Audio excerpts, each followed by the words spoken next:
Listen to this part of Jeff Bezos' talk, the founder of Amazon.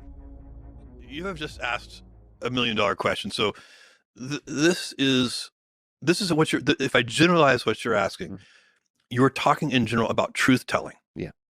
And we humans are not really truth-seeking animals. We are social animals. As you heard, he amplified an essential but often overlooked aspect of our daily lives and leadership, the intricate balance of truth-telling. But why does it matter? In this video, we're going to explore the unseen forces that shape our perception of truth and how we communicate it by seeking answers to the following questions.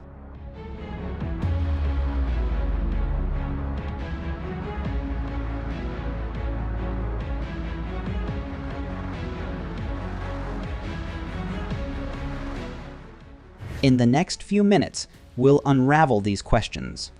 We'll explore the psychology behind our hesitancy to speak the truth, how this impacts our communication dynamics, and what we can learn from leaders like Bezos about harnessing the power of honesty.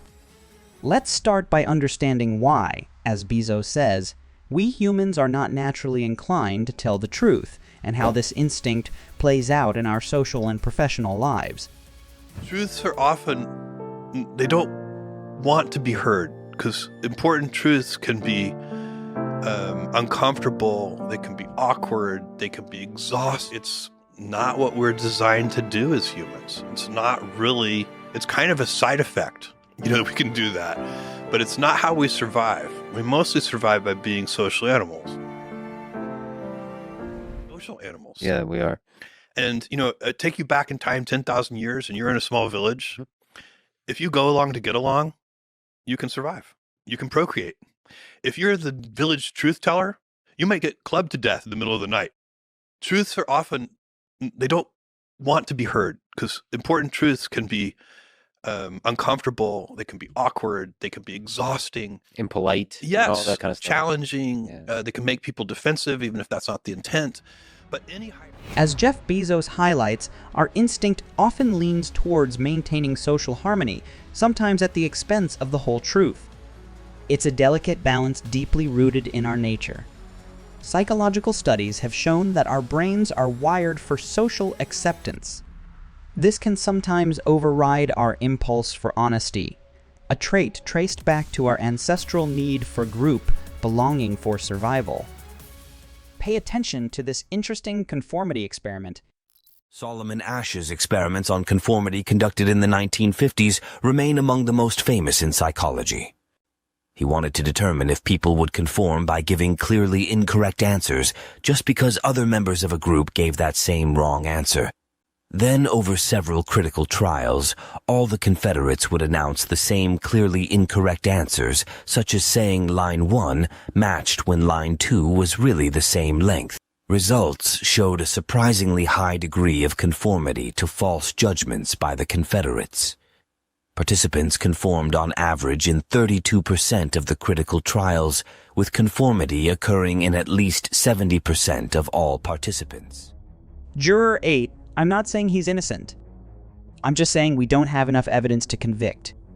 This scene from 12 Angry Men exemplifies the tension between standing for truth and the pressure of social conformity. Juror 8's stance, despite the group's initial resistance, eventually leads to a unanimous verdict of not guilty, showcasing the impact of challenging groupthink. Guilty.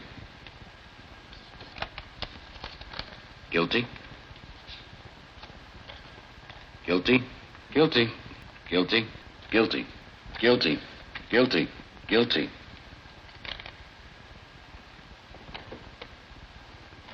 Not guilty. But the struggle with truth isn't just about group dynamics. The fear of isolation or rejection also plays a significant role. Galileo's story reminds us that truth-telling can be a courageous act in the face of overwhelming opposition. It's not merely a matter of honesty, but navigating the complex web of human relationships and societal expectations. This historical example sets a precedent for the importance of speaking the truth even in the most challenging situations. Now, let's bring this concept into the present day. Imagine you're in a team meeting and you have a different opinion, but you're hesitant to speak up. This situation, far more common than we think, is where the essence of truth-telling in daily life begins. Creating an environment where everyone feels comfortable sharing their thoughts can transform a group's dynamic. It's not just in corporate giants, it's in our community groups, families, and local organizations. The key lies in building trust and respect, where every voice is valued regardless of hierarchy. It's not just about the boardroom, it's about the little club you run, the local community board, or even conversations around your family dinner table. In such spaces, truth-telling becomes more than just sharing opinions. It transforms into a bridge for innovation and genuine connection. Jeff Bezos of Amazon leverages this understanding well.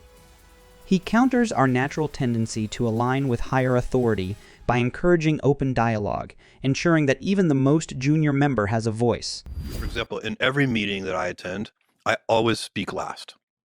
And I know from experience that, if I speak first, even very strong-willed, highly intelligent, high judgment participants in that meeting will wonder, well, if Jeff thinks that, I came in this meeting thinking one thing, but maybe I'm not right. And so you can do little things like, if you're the most senior person in the room, go last. Let everybody else go first. In fact, ideally, let's try to have the most junior person go first and the second, and try to go in order of seniority, so that you can hear everyone's opinion in a kind of unfiltered way. Because we really do. We actually literally change our opinions. If somebody who you really respect says something, it makes you change your mind a little. This practice isn't just for corporate giants. It's a principle that can be mirrored in any group, organization, or family unit. By consciously reversing the typical hierarchy of communication, we encourage diverse perspectives and challenge the norm of social conformity. This approach fosters a culture where truth-telling is not only accepted but celebrated, leading to richer, more inclusive discussions and decisions. This approach is mirrored in successful entities like Google or Pixar, but it's not limited to them. Think of a local business that thrives because the owner listens to both employees and customers. This isn't about creating an idealistic world. It's about recognizing the power of authenticity in our everyday interactions.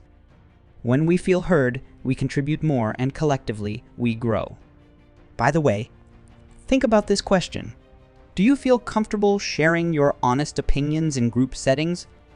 Jeff Bezos, in navigating the complexities of Amazon, often weighs data against human intuition. By the way, a lot of our most powerful truths turn out to be hunches. They turn out to be based on anecdotes. Yeah. They're intuition-based, and sometimes you don't even have strong data. But you may know the person well enough to trust their judgment. You may feel yourself leaning in. It may resonate with a set of anecdotes you have. And then you may be able to say, something about that feels right. Let's go collect some data on that. Let's try to see if we can actually know whether it's right. But this balance isn't exclusive to corporate giants. It's something we all encounter, be it at work or in our personal lives. Think about when you last made a decision, like planning a family holiday. While research and reviews provide data, it's often our gut feeling about what would make the perfect getaway that steers our final choice. This interplay of data and intuition is evident in all walks of life.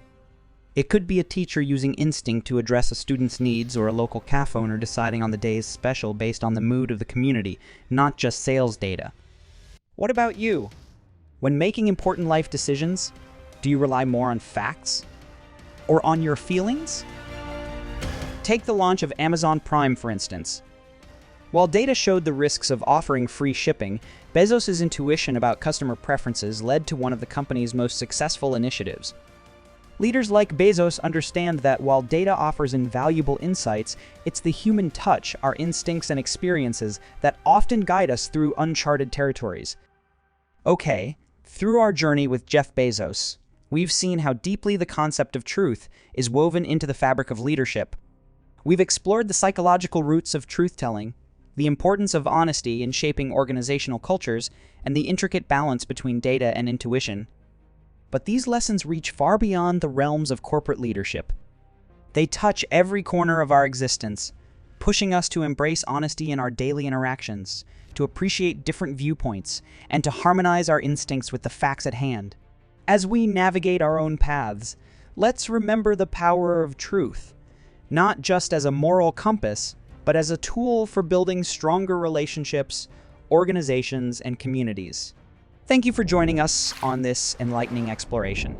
If these insights have struck a chord with you, please consider sharing this video, and don't forget to subscribe for more discussions on the fascinating aspects of human behavior and effective leadership. Until next time, take care.